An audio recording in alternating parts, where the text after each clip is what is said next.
আউযুবিল্লাহি মিনাশ শাইতানির রাজিম। বিসমিল্লাহির রহমানির রহিম। প্রিয় দর্শক, প্রিয় দেশবাসী, বিএনপির নেতা রুহুল কবির রিজভী বলেছেন, ঢাকা বিশ্ববিদ্যালয় কি এতিমখানা নাকি? সেখানে খাট দিতে হবে, সেখানে ডাইনিং টেবিল দিতে হবে।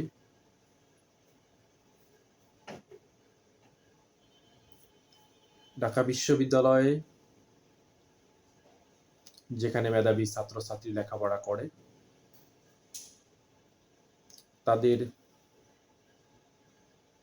থাকার জন্য পর্যাপ্ত খাট ছিল না, তাদের টেবিল ছিল না। শিবির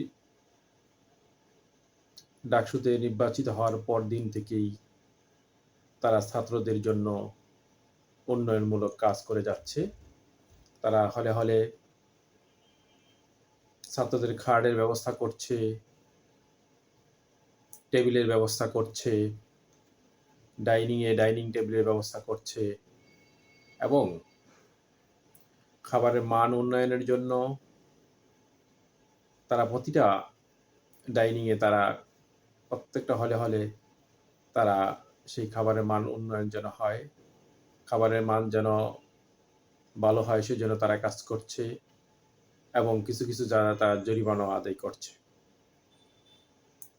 তাহলে এই কাজগুলি তো সবগুলি ছাত্রদের কল্যাণে। তাহলে রিজভী সাহেব কেন ঢাকা ইউনিভার্সিটিকে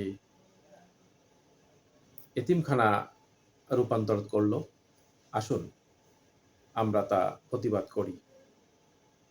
যেখানে ছাত্র শিবিরের বিপি নির্বাচিত হওয়ার পরদিন আমাদের বোনদের জন্য স্যানিটারি ন্যাপকিন মেশিনের ব্যবস্থা করেছে, পাশাপাশি তারা অভ্যন্তরীণ রোডের জন্য তারা সেই গাড়ির ব্যবস্থা করেছে এবং বিভিন্ন উন্নয়নমূলক কাজগুলি তারা করে যাচ্ছে ছাত্র শিবির প্যানেল। তাহলে সেই বস্তা পচা রাজনীতি বাংলার জনগণ, বাংলার ছাত্র সমাজ আর মেনে নিবে না। তাদের সেই বস্তা পচা রাজনীতি তারা চাচ্ছিল যে ঢাকা ইউনিভার্সিটিতে তাদের ছেলেমেয়েরা পাশ করলে সে বস্তা পচা রাজনীতি করবে, সেখান থেকে তারা সেই চাঁদার বাঘ নিবে, চাঁদার বাঘ বসাবে। এটাই ছিল তাদের কাম্য। রিজভী সাহেব আরও বলেছেন যে জরিমানা টাকা নাকি জামাতের বাইতুল মালে জমা হয়। খুবই ন্যাক্কারজনক কথা। আমরা